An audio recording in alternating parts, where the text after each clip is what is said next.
સવારના નાસ્તામાં એમ થતું હોય કે શું બનાવવું, તો ચાલો આજે આપણે બનાવીશું પાલકની રેસીપી, જે પ્રોટીન અને આયર્નથી એકદમ ભરપૂર છે. નથી આમાં લોટ બાંધવાની ઝંઝટ કે નથી વણવાની ઝંઝટ, અને ફક્ત ઓછા સમયમાં બનીને રેડી થઈ જાય છે અને એકદમ ટેસ્ટી બને છે. આ નાસ્તો ખાવાથી આપણું પેટ પણ આસાનીથી ભરાઈ જાય છે અને લાંબો સમય સુધી ભૂખ પણ નથી લાગતી, જેને લીધે આપણે વેટ લોસમાં પણ આ રેસીપી ખૂબ જ મદદ કરે છે. પ્રોટીનથી ભરપૂર અને સ્વાદમાં એકદમ ટેસ્ટી રેસીપી શરૂ કરીએ. તો તેના માટે આપણે અહીંયા 250 ગ્રામ પાલક લીધેલી છે. પાલકને આપણે સારી રીતે ધોઈ લેવાની છે, પછી એને આ રીતના લચ્છામાં કટ કરી લેશું. ફ્રેન્ડ્સ, તમે આ રેસીપી એકવાર બનાવી લેશો તો તમે વારંવાર આને જ બનાવશો. આમાં તમારે નથી વણવાની ઝંઝટ કે નથી લોટ બાંધવાની ઝંઝટ.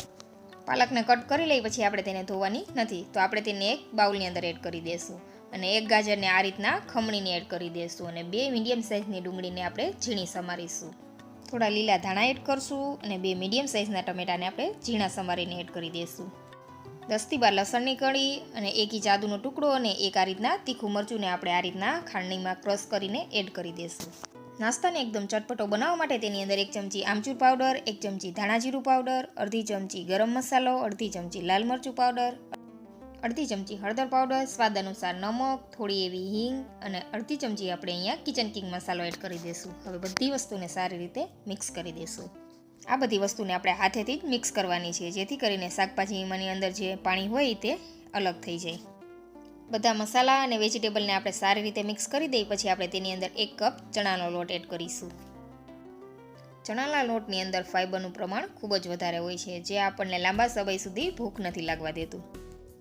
તો વેટ લોસ માટે ચણા ખૂબ જ જરૂરી છે.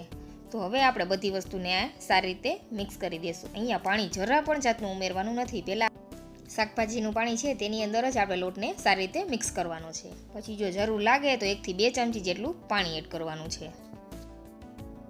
તો અહીંયા થોડું થોડું પાણી એડ કરતા જઈને આનું આપણે બેટર તૈયાર કરી લેશું. અને આ બધી વસ્તુને આપણે હાથેથી જ મિક્સ કરવાની છે, તો જ બધી વસ્તુ એકબીજા સાથે સરસ મિક્સ થઈ જશે. આ રીતે બનેલો નાસ્તો જો તમે બાળકોના લંચ બોક્સમાં પણ આપશો તો બાળકોને પણ ખૂબ જ પસંદ આવશે. હજી પણ બેટર થોડું કઠણ લાગે છે, એટલે આપણે અહીંયા થોડું એવું વધુ પાણી એડ કરેલું છે.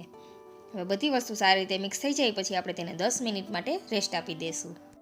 10 મિનિટ પછી આપણે ચેક કરીશું તો હજી પણ વેજીટેબલની અંદરથી થોડું એવું પાણી છૂટશે, એટલે આપણે અહીંયા વધુ પાણી નથી એડ કરવાનું. તો આપણું પરફેક્ટ એવું બેટર બનીને રેડી છે. તો હવે આપણે આનો નાસ્તો બનાવી લેશું. સવારની ભાગદોડમાં એમ થતું હોય કે શું બનાવવું, તો તમે આ નાસ્તાની રેસીપી જરૂરથી ટ્રાય કરજો. બધા લોકોની ફેવરેટ ડિશ બની જાય છે.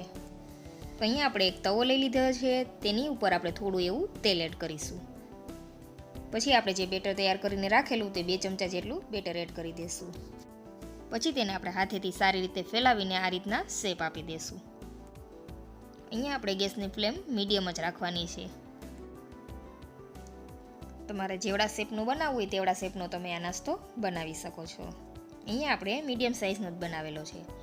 પછી આપણે 1 ચમચી તેલને આ રીતના કિનારા ઉપર લગાવી દઈશું અને ઉપરનું પડ થોડું ડ્રાય ન થાય ત્યાં સુધી આપણે તેને થવા દેવાનું છે. પલટાવવાની ઉતાવળ જરા પણ નથી કરવાની. આ રીતનું થોડું ડ્રાય થાય પછી જ આપણે તેને પલટાવવાનું છે. જો તમે ડ્રાય નહીં થયું હોય ને પલટાવશો તો તમારો નાસ્તો તૂટી જાય છે. તો નાસ્તાને આપણે આ રીતના પલટાવી લેશું. ફરી આપણે 1 ચમચી જેટલું તેલ એડ કરશું અને સારી રીતે તેને કૂક કરી લેશું. આ રીતે તેને પલટાવતા જશું અને સારી રીતે બંને સાઈડ શેકી લેશું. તૈયાર છે પ્રોટીનથી ભરપૂર એવા પાલકના પુડલાની રેસીપી. જો આ રેસીપી તમને પસંદ આવે તો ચેનલને સબસ્ક્રાઈબ કરવાનું ભૂલતા નહીં અને વિડીયોને લાઈક કરજો. આ રીતે ગરમા ગરમ પુડલાને તમે દહીં અને લસણની ચટણી કે ટોમેટો કેચઅપ સાથે સર્વ કરો. બધાને ખૂબ જ પસંદ આવશે. આ પ્રોટીનથી ભરપૂર પુડલા ખાવાથી પેટ પણ ભરાઈ જાય છે અને લાંબો સમય સુધી ભૂખ પણ નથી લાગતી, અને વેટ લોસમાં તો આ રેસીપી ખૂબ જ મદદ કરે છે. જો તમે ડાયટ ઉપર છો તો તમે આ પુડલાની રેસીપી જરૂરથી ટ્રાય કરજો. આને તમે બાળકોના લંચ બોક્સમાં કે ટિફિનમાં પણ આપી શકો છો. આની સાથે તમારે કોઈ પણ જાતની બીજી રેસીપી બનાવવાની જરૂર પણ નહીં પડે. તો રેસીપી કેવી લાગી કમેન્ટ કરીને જરૂરથી જણાવજો. તમે જોઈ શકો છો આપણા પુડલા એકદમ સોફ્ટ અને ટેસ્ટી બનીને રેડી થયેલા છે. આ ગરમા ગરમ પુડલા ખાવાની ખૂબ જ મજા આવે છે. Thank you for watching.